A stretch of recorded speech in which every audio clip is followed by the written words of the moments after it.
49. Arnold Krummeyer es un verdadero ocultista y un verdadero maestro. Sus logros en el camino de la autorrealización íntima del ser son asombrosos y malamente pueden ser narrados a la mente cainita especulativa. Más bien quedan para el que pueda ver al maestro oficial en persona. No obstante, quien quiera documentarse en la medida de lo posible sobre la vida del maestro Huiracocha debe ser referido al texto de H.S. Sade titulado Krummeyer, el Rosa Cruz. Sin duda alguna las primeras y fundamentales enseñanzas de Samael Aun Weor parten de las suyas, que a su vez Heyer recibe de la Iglesia Gnóstica de Ech. Bateman, 1865-1943, quien fuese patriarca de esta institución con el nombre de Basílides, en honor al gnóstico del siglo II. Desgraciadamente ahí acaban las certezas. La abultada producción literaria de Bateman no está traducida al español y su pista se pierde en la Orden del Grial, de la que nada sabemos. En cambio, la mayoría de las enseñanzas de Arnold Krummeyer están disponibles, para comodidad del visitante, las dejamos en un único archivo comprimido descargable aquí. En cuanto a Krummeyer, suele citarse la breve autobiografía de su libro Conferencias Esotéricas, escrita por él a la temprana edad de 33 años, como puede deducirse de la fecha del escrito. 1. Primeras creencias. Cuando los hombres célebres han escrito grandes obras, alguien se encarga de escribirles su biografía, pero generalmente como homenaje a su memoria. Yo, que no soy célebre, no espero correr la misma suerte, pues sé que antes o después de morir poco o ningún caso se me ha de hacer. Pero quisiera ver escrita mi biografía de ocultista y, como dada mi poca importancia nadie la querrá escribir, he resuelto hacerlo yo mismo. Eso tiene por lo menos la ventaja de que saldrá exacta, pues la conozco mejor que nadie. Pero no me tachéis de pretencioso. Mi autobiografía como ocultista tiene por objeto marcar el camino que he seguido desde mis primeros estudios hasta la fecha, para desengañar a aquellos que creen que para iniciarse es menester emprender un viaje a la India, sujetarse al celibato y comer hierbas y raíces. Yo soy casado, nunca vi la India y como de todo. A pesar de esto creo poder alcanzar la meta que se propone todo ocultista: dominar las leyes de la naturaleza para ser útil a sus semejantes. Educado bajo los cuidados de una madre ejemplar que sacrificó todo por mi educación, llegué a ser hombre no habiéndome tomado jamás el trabajo de pensar yo mismo. En filosofía y en religión era como el 99% de mis prójimos, viviendo al día, dejando a los curas y a los mayores el cuidado de estas preocupaciones.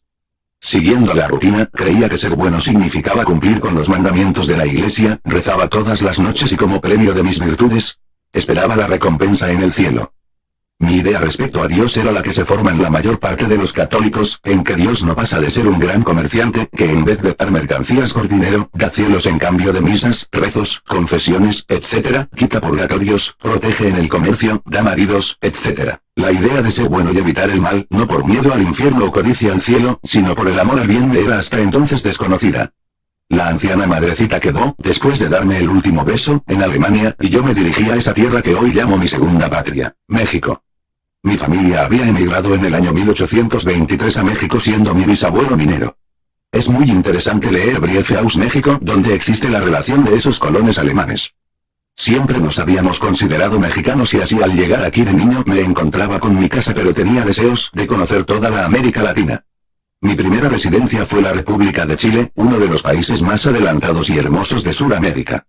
De estudiante había leído novelas de algunos autores de importancia.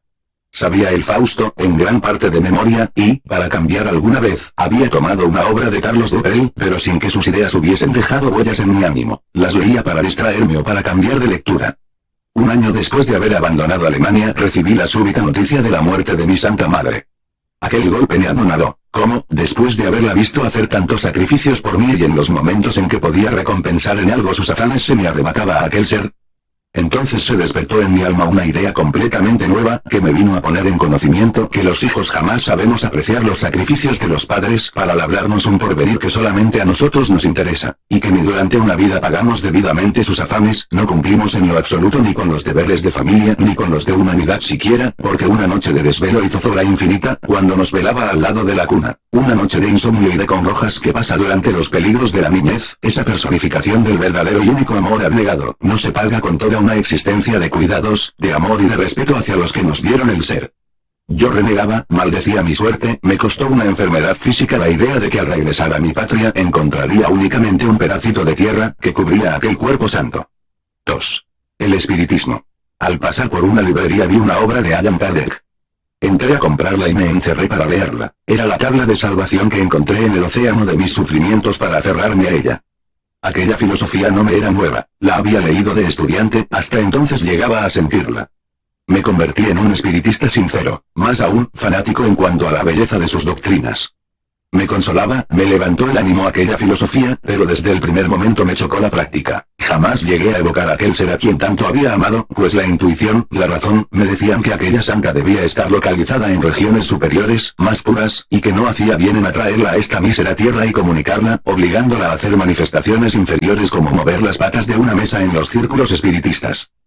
La lógica de la doctrina espírita me convirtió en un espiritista convencido y, como la muerte de mi madre me había insinuado en estas ideas, a ella la había inmortalizado en mí. Cuando evocaba sus recuerdos, sus consejos, la sentía vibrar en mí mismo. Esa es la verdadera comunicación espiritual. 3. La teosofía. Animado a propagar la filosofía que me había consolado, fundé con varios amigos y redacté una revista que llamamos El Reflejo Astral. Al estar expuesto en las librerías uno de sus números, se me presentó un día un señor de Barcelona, el cual me felicitó por propagar esas ideas en un país donde el fanatismo religioso ejercía aún su influencia. Ofreció obsequiarme varias obras, ofrecimiento que cumplió, pues a los 2 meses recibí por correo después de la muerte de León Denis y la doctrina secreta de Blavatsky. La amabilidad del Dr. León, con el cual nos hemos encontrado aquí en México, otra vez, después de tantos años, pues viaja actualmente por uno de los estados del norte, me hizo admirar nuevos horizontes. Ya no solo se interesaban en estos asuntos mis sentimientos, mi corazón, los argumentos científicos tan sólidos que empleaba Blavatsky hicieron que tomara parte mi cabeza. El espiritismo había sido en mí, como en casi todos sus adeptos, cuestión de impresionalismo.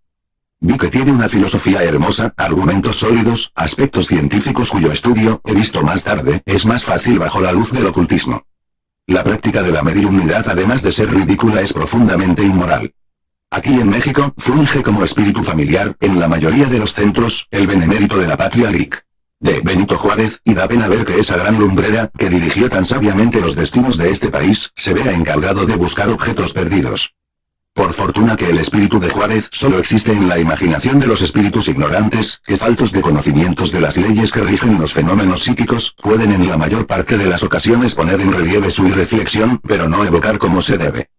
Yo, y conmigo millares de iniciados en el ocultismo, no negamos la realidad y posibilidad de todos los fenómenos que pregona el espiritismo, y en mi primera conferencia veréis mis opiniones a este respecto. La diferencia que existe entre los espíritas y los ocultistas, es que los primeros se valen de medios o instrumentos para ponerse en contacto con el plano astral, de los espíritus, y nosotros somos todos mediums pero no pasivos, inconscientes ni manejados por guías, sino activos, conscientes, que en vez de tratar de atraer los seres, salvo casos especiales, nos trasladamos conscientemente dónde están ellos. La obra de Blavatsky me indujo a suspender la publicación de la revista. En aquellos tiempos habían dejado preocupada la atención pública los fenómenos del conde de Sarac y formábanse 3 partidos. Los primeros atribuían las demostraciones de Sarac a pura superchería, los segundos veían en el señor conde un gran iniciado y los últimos, si bien aceptaban que algunos fenómenos del señor Sarac estaban al abrigo de todo fraude, en otros se había comportado como un prestidigitador de circo. Me decía yo, al contemplar aquella divergencia de opiniones, que para juzgar estos hechos es menester estudiar para conocer a fondo el asunto. 4. El ocultismo. Con varios amigos encargamos obras sobre ocultismo. Aquello fue una verdadera indigestión de Encauce, Papus, Elipas Levi, Estanislao de Guaita, Kiesewetter, Claudio de San Martín y otros.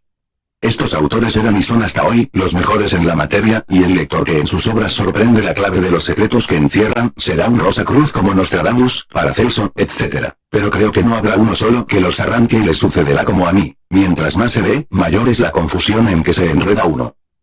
5. El martinismo. Las vidas de San Martín y de Martínez de Pascualis me habían dejado preocupado, más aún, cuando supe que el célebre abate católico Leví, el autor del dogma y ritual de alta magia, había sido martinista. Resueltamente escribí al doctor Encauce para saber algo sobre esta orden secreta, el cual en respuesta me recomendó a un doctor Girgois, de Buenos Aires, quien después de llenar las formalidades, me inició y me indicó si por alguna duda necesitara un consejo, me dirigiera a un señor Don A. C. Como quien dice, el vecino de la esquina.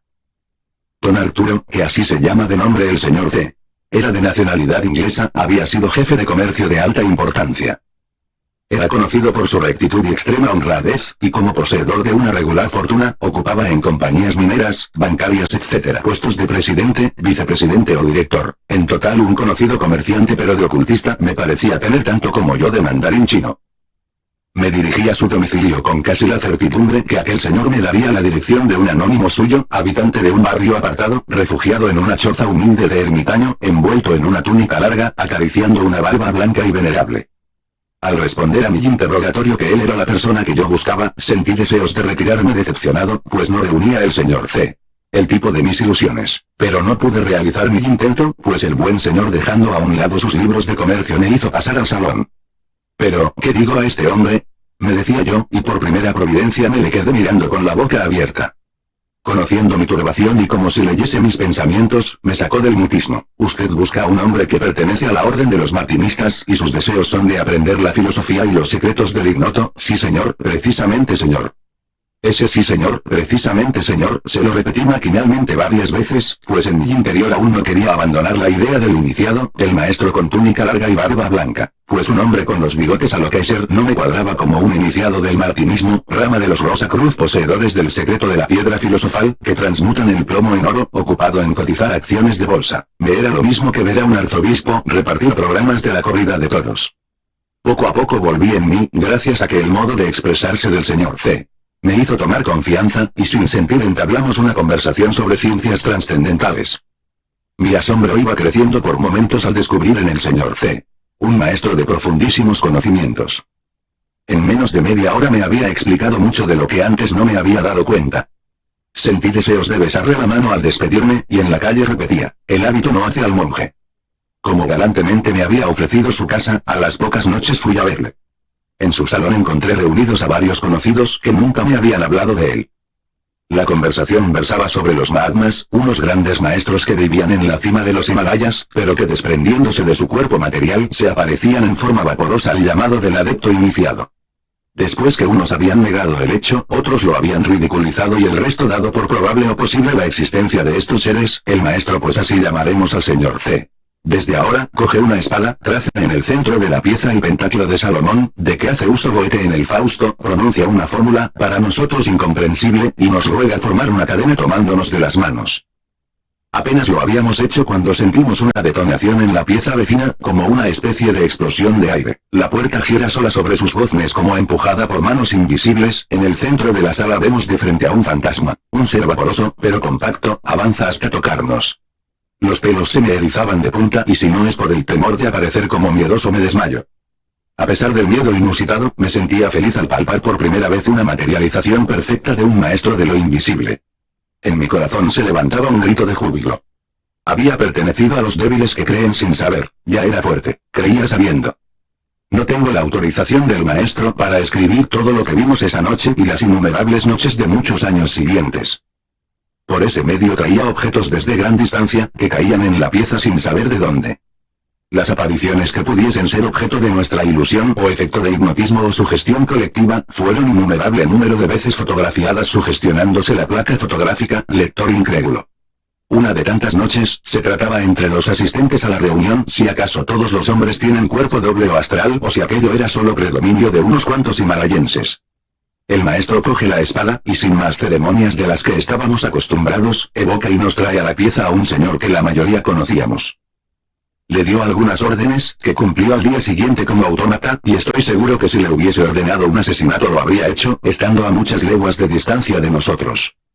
Muchos años tuve la dicha de contemplar las maravillas de ese maestro. Siguiendo la idea predominante en los espíritas, que la difunden sin saber lo que hacen, tenía yo una idea preconcebida en cuanto a las sociedades secretas. Yo quería la luz para todo el mundo, nada de monopolio, nada de privilegios. Pero al ver que esas sociedades poseían el secreto de evocar el doble etéreo de cualquiera, preguntarle sus secretos más íntimos, sin que al regresar a su cuerpo físico recordara lo acontecido, comprobándose que al lastimar ese cuerpo el daño repercutía sobre el material, al convencerme que de ese modo se podía matar a una persona a distancia y que la víctima amanecía muerta en su lecho, pudiéndose reír el asesino del médico legal, del juez y del código penal, al cerciorarse, en suma, que las fuerzas de la naturaleza que uno aprende a manejar allí, son al mismo tiempo poderes benéficos para el hombre moral con armas horribles en manos del malvado, comprendí la importancia y la necesidad imperiosa de esas sociedades iniciáticas, y que los que se burlan de ellos son necios ignorantes. 6. Iluminación espiritual. Mucho interés habían despertado en mí los estudios del hermetismo en relación de las religiones comparadas y de los cultos antiguos. Blavatsky y otros habían escrito con mucho entusiasmo de los restos arqueológicos de los incas del Perú y de los aztecas en México. En mis coloquios veía al imperio de Manco Cápac y al de Moctezuma. Teniendo al Perú más cerca me dirigí allá y durante algún tiempo pude excavar y estudiar de cerca las ruinas del Cuzco. Me había internado al interior de Paucartambo, y al estar sentado en una de las ruinas más célebres, contemplando a mi alrededor ese panorama sublime, que solo posee el país de los virreyes, me sobrevino una especie de vértigo, un éxtasis, en el cual los misterios de la naturaleza se desviaban ante mi vista. Las vibraciones del gran todo se confundían en mí encontrándome así simple microcosmo, en relación con el macrocosmo. Yo, Zeldira hombre, encontrábame en relaciones con todo el universo. Estado en el cual se comprende y se entrevé la grandeza de la creación, se transporta uno desde las regiones de los efectos al mundo de las causas, bañándose en aquellas vibraciones de la esencia divina, de una tranquilidad y felicidad indescriptibles. Se sienten sanar, no solo alumbrar, los rayos solares, y si se pudieran transcribir al papel todas las sensaciones, lo tomarían a uno como alucinado. No me importa, si el estudio de la naturaleza en su esencia es estar loco, querido lector, entonces soy feliz en mi locura y quiero estarlo cada día más. Comprendí entonces que los libros humanos son nada en comparación con el libro supremo de la naturaleza y que para el hermético basta y sobra con ese. Nuestro filósofo alemán, Jacobo Boehme, ¿acaso tuvo otro? ¿Y quién de los otros especuladores filosóficos puede compararse con él? Mi guía, desde entonces, fue la naturaleza y, dejando todos los maestros, a ella me acojo en sus brazos cariñosos. Más tarde, enfrente de Assmanshausen, a la orilla de nuestro padre Rin, en el canal Smith, Tierra del Fuego, en el Tirol, en la cordillera Cantábrica de España, enfrente de las cataratas del Niágara, en los Alpes de Suiza y aquí en México, en un pedacito de tierra que ha bautizado el ilustre general Treviño con el nombre de Rincón de María, me sobrevino el mismo fenómeno pero sin que lo provocara, solo por la meditación. Tenía pues para mis exigencias de ocultista, un defecto, no lo manejaba, no lo podía producir a voluntad, me faltaba la llave de ese paraíso tan sublime. 7. Ocultismo, hermetismo, martinismo. A buscarla, me dije. Del Perú me dirigí a Europa en una tournée de 2 años visitando a los principales ocultistas. Asistí como miembro al Congreso Teosófico de Nuremberg, donde leí un trabajo referente a mis estudios sobre el culto del sol, de los antiguos incas. En aquel congreso estreché relaciones, entre otras, con el célebre Dr. Franz Hartmann, autor de notables obras sobre teosofía. La clave, sin embargo, no la conseguí. Me dirigí a conocer otro país de mis aspiraciones, la patria de Cuauhtémoc. El destino quiso que al poco tiempo regresara a París. Si bien obligaciones perentorias me reclamaban durante el día, la noche me quedaba libre e ingresé como alumno a la escuela hermética, en la cual más tarde me entregó su director el diploma que acredita mi doctorado en Cábala. El doctor Encausse, Papus, una de las lumbreras médicas laureado en los hospitales de París, ex médico agregado a la corte del zar de Rusia, discípulo de Elipas Levi y de Philippe, autor de más de 30 obras universalmente conocidas y a quien conocen en París por el mago Papus, me dio lo que anhelaba induciéndome en la verdadera senda de la iniciación, me dio las claves que ponen al hombre conscientemente en los dinteles del mundo invisible, el anfiteatro de la mansión de los llamados muertos. Lo poco que he experimentado, por insignificante que pueda ser mi saber, no lo quise guardar egoístamente pues si bien no tiene nada de nuevo para algunos, sé que es útil para muchos. Desde mis primeros estudios hasta hace algunas semanas que principié mis conferencias, que hoy se publican, he llenado muchos cuadernos de apuntes y a medida que voy avanzando tomaré material de ellos. Mis conferencias encierran la clave de todo, pero no la entregará al lector, porque no puedo ni debo darla masticada para que solo le quede el trabajo de deglutir, sino velada. El hombre no la encuentre es que aún no le sirve ni la merece. Entre mis apuntes he consignado aquí y allá algún párrafo de un autor de mi agrado, omitiendo a veces el anotarlo. Si se me han pasado en mis conferencias queda avisado. En la segunda, hay algo de las conferencias esotéricas de Papus. Después de establecer la orden martinista aquí, en México, nos hemos unido un grupo de ocultistas para seguir los estudios. El objeto principal es indagar hasta dónde pueden unirse las observaciones y experiencias de cada uno a los preceptos de las ciencias exactas y aceptadas. Es peligroso para aquellos seres desprovistos de una instrucción sólida, perderse en el misticismo, pero no lo es para el que está acostumbrado a la lectura y estudio de las ciencias positivas. Si hemos tenido ocasión de ver algo en el mundo psíquico, tenemos el valor suficiente para confesarlo, no para hacer bombo con lo maravilloso, sino para invitar a los hombres de ciencia al estudio de esas fuerzas tan poco conocidas, pero todos los días más aceptadas. Los hechos que yo relato no son aislados, muchos otros, entre ellos el sabio químico Crookes, nos dan cuenta de algunos análogos. No sigamos la rutina sin más estudio que la simple lectura de algunos materialistas que niegan todo, no por el hábito de negar, neguemos con ellos. No tildemos de loco a un hombre que con sinceridad expone los hechos ofreciéndolos como tema de indagación.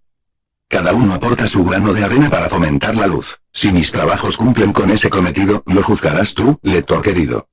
Mixcoac, México, 27 de marzo de 1909. Uracocha, Arnold Krumeyer. En su libro Logos, Mantram, Magia nos ofrece posteriormente otro esbozo autobiográfico. Dice: yo, que tengo casi medio siglo de estudio en estos asuntos, que tengo los grados más altos de la masonería 3, 33, 97, que he pertenecido a la sección esotérica de la Sociedad Teosófica, que soy miembro de más de 20 sociedades secretas, como la OTO y la ARA, en las cuales tengo el último grado, que soy obispo de la Iglesia Gnóstica, consagrado con ordinal primitivo y anglicano, que como comendador de la Fraternidad Rosa Cruz tengo conexión con la Fraternidad Blanca, la jerarquía del invisible, que he pertenecido a la vieja guardia de Papus, Elipas Leori, que trate personalmente a los principales ocultistas del mundo, declaro que para mí en la vocalización, en el uso de los mantras y la oración, mediante el despertar de las secreciones sexuales, reside el único camino de llegar a la meta y todo lo demás, que no sea por aquí, es perder lastimosamente el tiempo.